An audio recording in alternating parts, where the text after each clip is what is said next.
ಅವರು ಹೇಳಿದ್ದಾರೆ ನಾವು ಹಿಂದುಳಿದ ವರ್ಗಕ್ಕೆ ಸೇರಿಲ್ಲ, ಹಾಗಾಗಿ ಹಿಂದುಳಿದ ವರ್ಗದ ಸಮೀಕ್ಷೆಯನ್ನು ಮಾಡ್ತಿದೆ, ಹಾಗಾದ್ರೆ ನಾವು ಭಾಗಿಯಾಗಲ್ಲ ಅನ್ನೋ ದೃಢೀಕರಣ ಪತ್ರ ಕೊಟ್ಟಿದೆ. ಅವ್ರು ಹೇಳಿರ್ತಕ್ಕಂಥದ್ದು ನಾವು ಗೌರವಿಸ್ತೀವಿ. ಅವ್ರು ಹಿಂದುಳಿದ ವರ್ಗಕ್ಕೆ ಬರಲ್ಲ ಅಂತ ಹೇಳಿದ್ದಾರೆ, ಒಪ್ಕೊಳ್ಳೋಣ. ಅದಕ್ಕೇನಿದೆ, ಈಗ ಶೇಕಡ ಈ ದೇಶದಲ್ಲಿ ಸುಮಾರು 90-95% ಜನರು ಹಿಂದುಳಿದ ವರ್ಗದಲ್ಲಿದ್ದಾರೆ. ಯಾರ್ಯಾರು ಹಿಂದುಳಿದ ವರ್ಗದಲ್ಲಿದ್ದಾರೆ ಅವ್ರು ಭಾಗವಹಿಸ್ತಾರೆ. ಅವರು ಸುಧಾಮೂರ್ತಿ ಅವರು ಭಾಗವಹಿಸಲ್ಲ ಅಂತ ಹೇಳಿದರೆ ನಾನು ಗೌರವಿಸ್ತೇನೆ. ಅದಕ್ಕೆ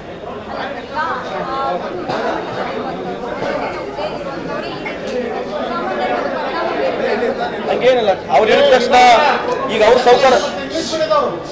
ಸೌಕರ್ಯ ಆಗಿದ್ದಾರೆ, ಅವ್ರು ಸೌಕರ್ಯ ಇದ್ದಾರೆ. ಸಾಮಾನ್ಯ ಜನ ಮೇಲೆ ಬಹಳ ಡಿಫರೆನ್ಸ್ ಆಗಿದೆಯಾ? ನೀನು ಸೌಕರ್ಯ ಇದೆಯಾ, ನಾನು ಸೌಕರ್ಯ ಇದ್ದೇನೆ. ಬಡ್ರ ಮೇಲೆ ಏನೈತೆ? ಬಡ್ರಾಗಿ ಉಳಿದಾರೆ, ಹಿಂದುಳಿದವ್ರು ಉಳಿದಾರೆ. ಅವ್ರ ಇನ್ಫ್ಲುಯೆನ್ಸ್ ಬಗ್ಗೆ ನಾವು ಮಾತನಾಡ್ತಿದ್ರಲ್ಲ, ಸೊ ಅವ್ರ ಇನ್ಫ್ಲುಯೆನ್ಸ್ ಆರ್ಥಿಕವಾಗೂ ಇಲ್ಲ ಅಂತಂದ್ಮೇಲೆ ಮಾತಿನಲ್ಲಿ ಕೂಡ ಏನಿರಲ್ಲ ಅಂತ ನನ್ನ ಅಭಿಪ್ರಾಯ. ಕುಡ್ ಬಿ ರಾಂಗ್, ಬಟ್ ನನ್ನ ಅಭಿಪ್ರಾಯ ಅದು. ಯಾಕಂದ್ರೆ 90% ಆಲ್ರೆಡಿ ಸರ್ವೆ ಆಗ್ಬಿಟ್ಟಿದೆ, 90% ಸರ್ವೆ ಆಗಿದೆ. ಅದಕ್ಕೆ ಹೇಳ್ತಿರೋದು. ಅವ್ರು ಸುಧಾಮೂರ್ತಿಜಿ ಅವ್ರಿಗೆ ನನಗೆ ಬಹಳ ರಿಗಾರ್ಡ್ ಇದೆ, ರೆಸ್ಪೆಕ್ಟ್ ಇದೆ. ಎಕನಾಮಿಕಲ್ ವೀಕರ್ ಸೆಕ್ಷನ್ಗೆ 10% ಕೊಟ್ಟರು, ಅವಾಗ ಸುಧಾಮೂರ್ತಿಜಿ ಅವ್ರು ಮಾತನಾಡಬೇಕಾಗಿತ್ತು ಅಂತ ನನ್ನ ಅಭಿಪ್ರಾಯ. ಇದೇ ಕೇಂದ್ರ ಸರ್ಕಾರ ಈಗ ಜಾತಿ ಗಣಿತ ಮಾಡ್ತಾ ಅಂತ ಹೇಳಿತು. ಜಾತಿ ಗಣಿತ ಯಾಕೆ ಮಾಡ್ತಂತ ಕೇಳಬೇಕಾಗಿತ್ತು ಕೇಂದ್ರ ಸರ್ಕಾರಕ್ಕೆ ಅಂತ ನನ್ನ ಅಭಿಪ್ರಾಯ. I could be wrong, but I got greatest regard and respect for that lady. She has achieved in her own terms, she has achieved a great salute to her. But ಅವ್ರ ಅಭಿಪ್ರಾಯನ ಬಹಳ ದೊಡ್ಡದಾಗಿ ಇನ್ಫ್ಲುಯೆನ್ಸ್ ಆಗ್ತಕ್ಕಂಥದ್ದು ನಾನು ಒಪ್ಪಲ್ಲ.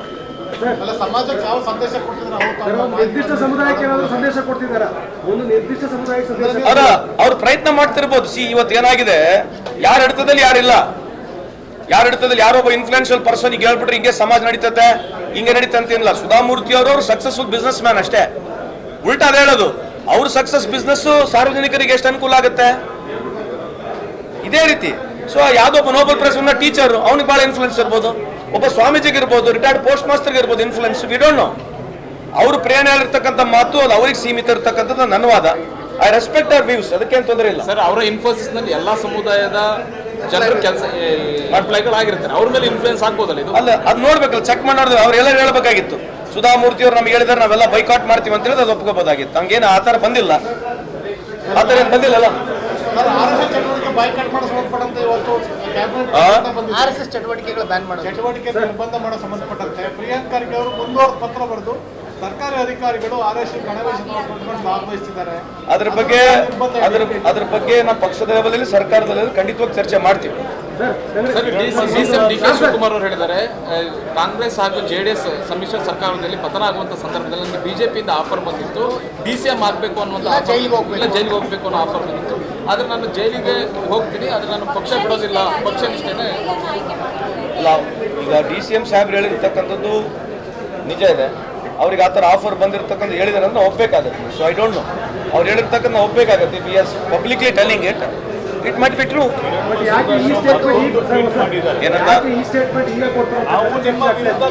ಈ statement ಯಾಕೆ ಈಗ ಕೊಟ್ಟರು ಅಂತಕ್ಕಂಥದ್ದು 2.5 ವರ್ಷಗಳ ಹಿಂದೆ ಆದ ಘಟನೆ ಈಗ ಪ್ರಸ್ತಾಪ ಯಾಕೆ ಯಾವ ಸಂದರ್ಭದೊಡನೆ ಯಾರು ವಿವರಿಸ್ತಾರೆ ಗೊತ್ತಾಗಲ್ಲ. ಯಾವ ಸಂದರ್ಭದೊಡನೆ ಯಾರು ವಿವರಿಸ್ತಾರೆ ಗೊತ್ತಾಗಲ್ಲ. There is a reference to the context ಅಂತ ಹೇಳ್ತಾರೆ. ಅವ್ರು ಹೇಳಿದ್ದ ನೀವು ನನಗೆ ಕೇಳಿದ್ರೆ ನಾನು ಹೆಂಗೆ ಹೇಳಿ? ಸಂದೇಶ ಕೊಡುತ್ತಾರದ್ದು ಅಧಿಕಾರ ಹಂಚಿಕೆ ವಿಚಾರ ಸಂಬಂಧಪಟ್ಟ ಬಂದಾಗ ಈ ವಿಚಾರ ಚರ್ಚಿಸಲಾಗ್ತಾ ಇದೆ, ಹಾಗಾಗಿ ಸಂದೇಶ ಕೊಟ್ರ ಅಂತ. ನೀವು ಇದು ಹೊಸ ಪಾಯಿಂಟ್, ಈ ತರನೇ ಯೋಚನೆ ಮಾಡ್ಬೋದು ನೀವು. ಈಗ ಆರ್ಎಸ್ಎಸ್ ವಿಚಾರವಾಗಿ ನಿರ್ಬಂಧನೆ ಸರಿ, ಪಕ್ಷದೊಳಗೆ ಒಂದಷ್ಟು ಜನ ಆರ್ಎಸ್ಎಸ್ ಜೊತೆ ಇದ್ದಾರೆ ಅಂತ ಒಂದಷ್ಟು ಚರ್ಚೆಗಳು. ಆ ತರ ಬಿಜೆಪಿ ಅವರು ಕೂಡ ನಮ್ಮ ಜೊತೆ ಇದ್ದಾರೆ, RSS ಕೂಡ ನಮ್ಮ ವಿಚಾರದಲ್ಲಿ ಕೆಲವರು ಇದ್ದಾರೆ. ಮೋಹನ್ ದಾಸ್ ಪೈ ಮತ್ತು ಕಿರಣ್ ಮಜುಮ್ದಾರ್ ಪದೇ ಟ್ವೀಟ್ ಮಾಡ್ತಾ ಇದ್ದಾರೆ. ಅದು ಪ್ರೈವೇಟ್ ಅಲ್ಲ, ಅವ್ರು ಕೊಡ್ಬೋದು, ಅವ್ರ ಇಂಟ್ರೆಸ್ಟ್. ಸರ್, ಮೊನ್ನೆ ಇದಕ್ಕೆ ಸಾಕಷ್ಟು ಜನ ಕಾಂಗ್ರೆಸ್ ಅವರು ಹೋಗಿದ್ರು. ಯಾವ್ದಕ್ಕೆ? ಶ್ರದ್ಧಾಂಜಲಿ ಸಭೆಗೆ. ಯಾವ್ದಕ್ಕೆ? ಶ್ರದ್ಧಾಂಜಲಿ ಸಭೆ RSS ಅವರು ಆಗಿದ್ರು. ವೈಯಕ್ತಿಕ ಅಭಿಪ್ರಾಯ. ವಿಚಾರಗಳೇ ಬೇರೆ.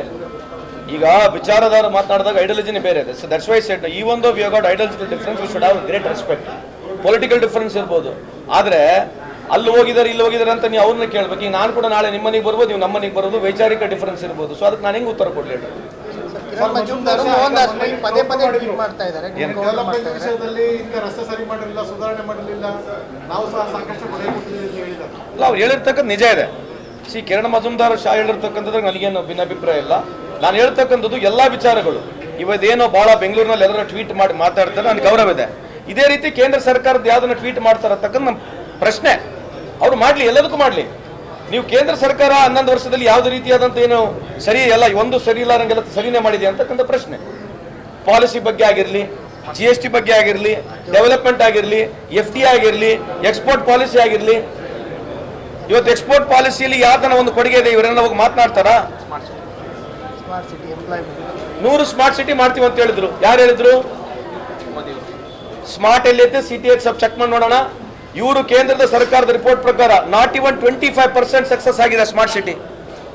ಒಂದು ಕೇಬಲ್ಗಳಿಲ್ಲ. ನೀವು ಡೆಲ್ಲಿ ಬೇರೆ ಯಾವುದೇ ಇವ್ರು ಸ್ಮಾರ್ಟ್ ಸಿಟಿ ಹೇಳಿರ್ತಕ್ಕಂಥ ಊರುಗಳ ಹೆಸರು ನೀವು ಹೋಗಿ ನೋಡ್ರಿ, ಕಾಯಿ ಕುಂದ್ರತ ಹಂಗೆ ಮೇಲೆ ಹಂಗದಾವೆ, ಪಿಕ್ಚರ್ ನಡೀತದೆ. ಮತ್ತೆ ಯಾರು ಟ್ವೀಟ್ ಮಾಡ್ಬೇಕಲ್ಲ ಈಗ?